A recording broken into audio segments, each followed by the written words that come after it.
Selling చేద్దామంటే మిల్లర్లు కనీసం 400 రూపాయలు 500 రూపాయలు మద్దతు ధర కంటే తక్కువ ఇస్తామని కోట్ చేస్తుంటే మరి చూస్తూ రైతు అంత తక్కువకి ఎలా అమ్ముకోగలడు? ప్రభుత్వం ఏమో మిల్లర్ల మీద ఒత్తిడి పెడుతున్నాం అని ప్రభుత్వం చెప్తుంది. కానీ మిల్లర్లకి ఎక్స్పోర్ట్ డిమాండ్ లేకపోవడం వల్ల వాళ్ళు కొనుక్కోవడానికి ముందుకు రావటం లేదు. మిల్లర్లకు కూడా మార్కెట్ లేకపోతే వాళ్ళైనా కొన్న సరుకుని నష్టానికి అమ్ముకోలేరు కదా. సో ఇది కొనాల్సిన బాధ్యత ప్రభుత్వానికి, రైతుకు ధర వచ్చేలా చూసే బాధ్యత ప్రభుత్వానిది. అవతల చూసుకుంటే పక్కన తెలంగాణ రాష్ట్రంలో ఇదే పరిస్థితి వస్తే, ప్రొడక్షన్ ఎక్కువ అయితే సివిల్ సప్లైస్ ద్వారా, తెలంగాణలో ఉన్నది కాంగ్రెస్ ప్రభుత్వం, రేవంత్ రెడ్డి గారు సివిల్ సప్లైస్ ద్వారా ఆ అధిక ధాన్యాన్నంతా కొని ఫిలిప్పీన్స్ మలేషియాతో ఎంఓయూలు చేసుకొని మరి ఎక్స్పోర్ట్ చేయగలిగారు. మరి అది మనం ఎందుకు చేసుకోలేకుండా ఉన్నాం? మనం పండించేది కూడా అదే ధాన్యమే. మరి మన రైతులు కూడా అదే ఇబ్బందే ఉన్నప్పుడు మరి మనం కూడా ఆ మార్గంలోనే ఎందుకు చేయకూడదు? కూటమి సర్కారేమో మాటలు కోటలు దాటుతాయి కానీ చేతులు మాత్రం గడప కూడా దాటం. ఇదే మంత్రులు వీళ్ళే ఆఖరి గింజ వరకు కొంటాం అని చెప్పిన వాళ్ళే ఎక్స్పోర్ట్లు కూడా చేస్తాం అని చెప్పిన వాళ్ళే ఈరోజు కనీసం ఆ వైపు ఆ దిశగా ఆలోచన కూడా చేయటం లేదు. ఇది న్యాయం కాదు కదా అని అడుగుతున్నాం. ఇప్పటికైనా కాంగ్రెస్ పార్టీ డిమాండ్ చేస్తుంది, ధాన్యం అంతా తడిచిపోయింది అంటే దానికి కారణం ప్రభుత్వం ధాన్యం కొనడంలో ఆలస్యం చేసింది కాబట్టి ఇప్పటికైనా తడిసిన ధాన్యాన్నైనా ప్రభుత్వం మద్దతు ధరకే కొనాలని కాంగ్రెస్ పార్టీ డిమాండ్ చేస్తుంది. అంతేకాదు ఏ ధరను చూసుకున్నా, ఏ పంటను చూసుకున్నా మద్దతు ధర రావటం లేదు అని అమ్మాయి టేబుల్ పెట్టండి రైతులు చెప్తున్నారు. కూటమి సర్కార్ వచ్చిన తర్వాత అమలైన రేట్లు ఇవి. అక్కడ పంట పేర్లు రాస్తున్నాయి. మద్దతు ధర యాక్చువల్గా క్వింటాల్కు ఎంత ఉంది, దానికి దక్కిన ధర ఎంత, వ్యత్యాసం ఎంత. ఇవి అన్నీ న్యూస్ ఏజెన్సీలు అయితేనేమి, లేకపోతే మేము చేసిన రీసెర్చ్ అయితేనేమి, రైతుల ద్వారా కలెక్ట్ చేసుకున్న డాటాతో క్రియేట్ చేసిన టేబుల్ ఇది ఈరోజు వాస్తవం. ఇది మేమేదో సృష్టించి చెప్పటం లేదు. ప్రభుత్వం దీన్ని చూసి కళ్ళు తెరిస్తే రైతుల దగ్గర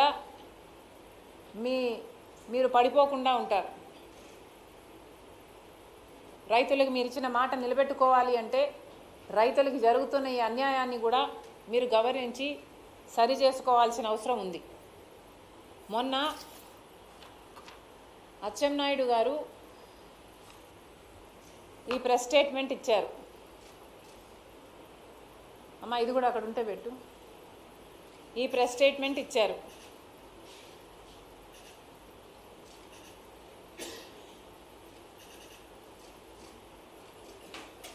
ధర స్థిరీకరణకు 6,000 కోట్ల రూపాయలు ఖర్చు చేశాము అని.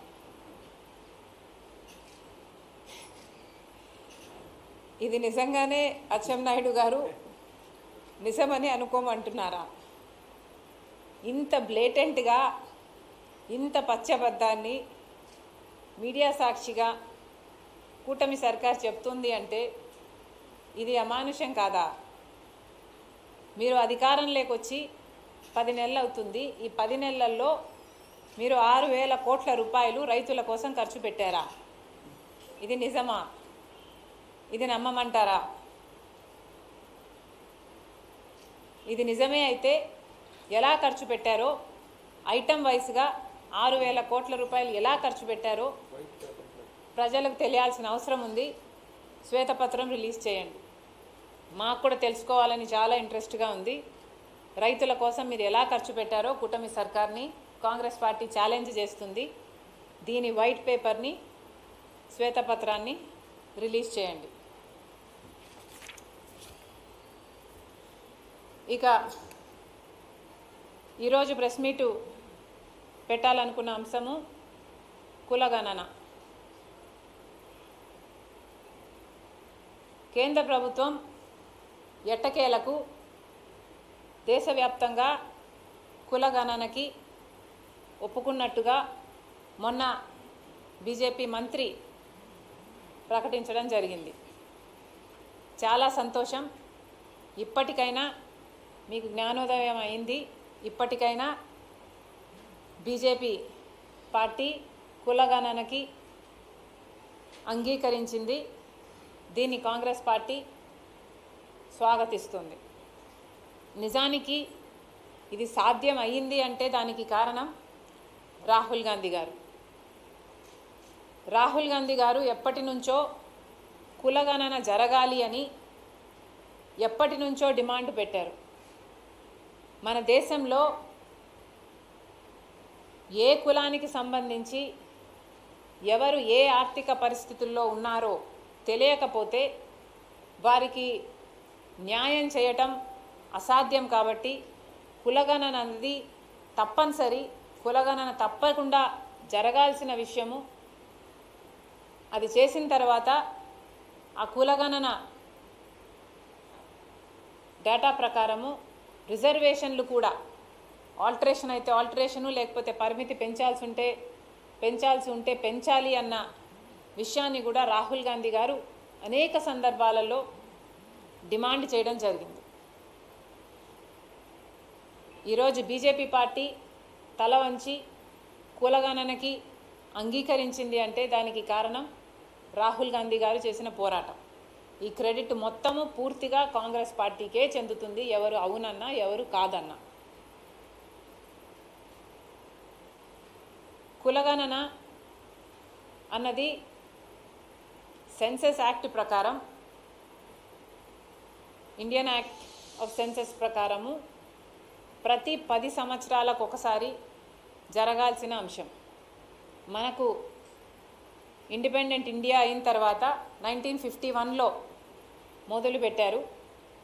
తర్వాత 1961లో చేశారు, 1971లో చేశారు, 1981లో చేశారు, 1991లో చేశారు, 2001లో చేశారు, 2011లో కూడా చేశారు. 2021లో మాత్రం చేయలేదు, థ్యాంక్స్ టు బీజేపీ గవర్నమెంట్. ఆ రికార్డుని, ఆ ప్రక్రియని భగ్నం చేసిన వాడు మోడీ గారు. 2011లో జరగాల్సిన జనగణన సెన్సెస్ ఇంతవరకు జరగనే లేదు.